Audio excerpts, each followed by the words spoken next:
okie dokie. The radio sucks right now. And so then I was like, well, that sucks. It's the time of woe. I just broke my VTX on my drone. I made some videos. I guess the videos were too good for me, because there must be some entertainment value to the videos. So the gods rained their anger upon me for taking what I should not have and I do not deserve, and they broke my VTX. It just kind of burned out. I saw the fire. So then I was like, well, you know, I've just been talking about the lightsaber on the Discord, and how the lightsaber is these singularity stream that works like a black hole inside the blade. And I got a couple of hits on the Discord where people were like, oh, can you tell us where you might have been inspired to think this? So I did. I did a Google search and found the right search terms to share my articles that I read that inspired me to think about these black holes. And if you Google singularity in Hadron Collider, you'll come up with some of the articles that talk about how there's these microscopic, not microscopic is the wrong word to say because we can't see them. They're not microscopic. They're nanoscopic. They're not scopic because, again, we can't see them. So they're just nano-sized, basically black holes. And they're everywhere. And what it is basically energy and one of the behaviors of energy, but they fly around like cosmic rays, and they're passing through our bodies right now, and they don't destroy anything because they're so small. Their mass is so small that the rate that they collect additional mass is so slow that it would take these black holes longer than the lifespan, the expected lifespan of the Earth, all of those hundreds of billions of years, to get big enough, consuming the mass of the Earth,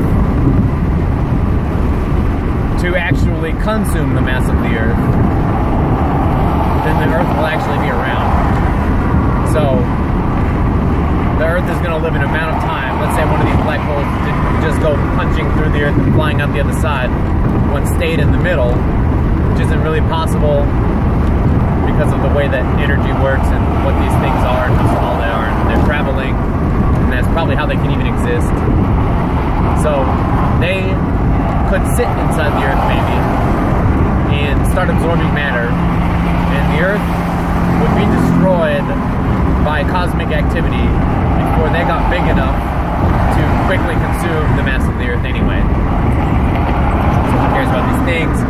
But they are a scientific phenomenon, and maybe if we could generate them in a high energy reaction, like the collisions in a particle collider, which are theorized to also create these phenomena, and fire them in a stream, then we might get a lightsaber that collects matter and cuts by collecting matter and burns the air and the matter, generating a plasma-powered light at the event horizon of the black hole-powered blade. So, additional technology in Star Wars is probably like real and stuff. So the approach that I take to Star Wars comes after my interest in this other technology. So why do I relate it so much to present day technology, because actually I just saw Star Wars as a kid. I'm not a Star Wars fan of the modern movies. You know, I saw some of them. I'm sure that people who watched the older movies back in the day who saw it as a current movie, lots of people probably didn't like it either, you know, like, kind of have to be of a particular mindset to enjoy movies. You have to be willing to be understanding. So when these people back in the day saw Chewbacca, and it's a doll, you know, he's a costume, and it's really not that animate, you know. When we were little, in my generation, we were told, now you gotta be understanding that they can't make a very animated Chewbacca. The guy can basically wear a mask, and there isn't that much more they can do. So you have to use your imagination and just believe that Chewbacca is an alien gorilla thing, and then ignore how much it looks not real. So we did, and then that's why we like Chewbacca. Because when we saw Chewbacca, we're like, no, you have to pretend. So we weren't really set off by the fact that it's a doll. Same thing with all the space fighting and stuff like that. So in the modern movies, I'm not being very understanding. I think the movies look ridiculous. I don't like special effects. The actors and stuff are doing a terrible job, and when you're really little, you don't know that they're doing a terrible job, and all of the actors from the original Star Wars were doing a terrible job, and you know, the movie,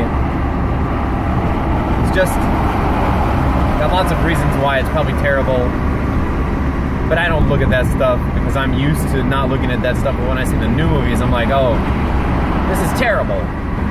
I don't like this. But that's not what Star Wars is. Star Wars is, because I'm going to use my imagination. So it's fuel for my imagination. And another fuel for my imagination is very interesting technology. So in China, they actually have completed some buildings that when the sun shines on the building, it's not using solar panels, it's using other forms of heat transfer, you know, fans and expansion in rooms to power fans, and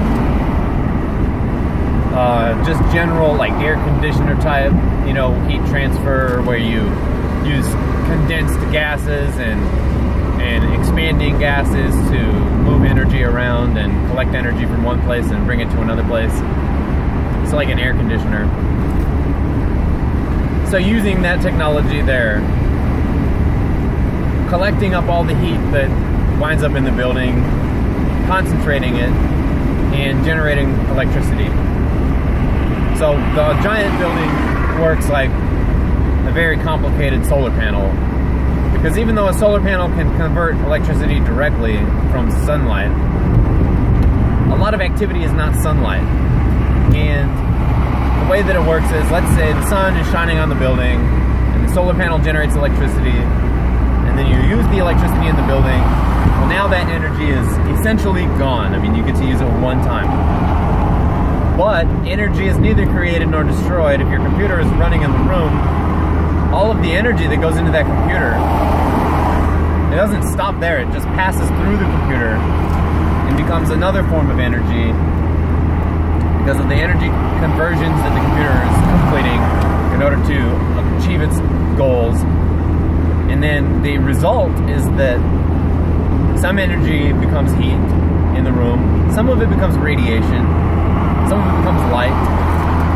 Some radiation hits the materials in the room and heats the room, and the light is also radiation, which also hits the materials in the room and heats the room. So some amount of radiation escapes the room altogether because it's longer waves that can pass through the walls more easily. Even shorter waves, they still manage to pass through the walls, but once the building starts to get a little bigger, a reasonable amount of the irradiation that comes from maybe running a light bulb or a computer or a vacuum cleaner will actually still be captured by the building, and you can probably design the building with certain, you know, forms of insulation and to increase the amount of radiation that is captured by the building and converted to heat. Because when the radiation is captured by a material, it will heat the material, just like it works in a microwave. So, or like when a light bulb feels warm. So all of this energy that these Chinese buildings are generating, if it goes back and is used in the building, the energy is available again. I mean, it's just some heat in the building, and the building is collecting the heat. So of course there's a diminishing return from a particular input of energy. If you were to, say, for example, discharge a battery inside the building that was not charged in the building, then not all of the energy used by the battery would become available, and then some amount would become available and be collected, and then you could maybe recharge the battery with whatever's left, so maybe you get 3/4 of your energy back. Well, now when you discharge the battery, you lose, you know, 1/4 of that energy. But the sun is shining, and people are bringing food into the building and eating it and releasing body heat, and it is still connected to the power grid, you know. So there's other sources of energy besides just the energy that was produced by the building to make up for this balance. And when I was reading about the building, they were saying that the building was so successfully efficient that it could actually produce power that could be used by other buildings in the area. So the building generates power primarily. The goal for the design is so that when the sun comes up in the morning, it starts producing power.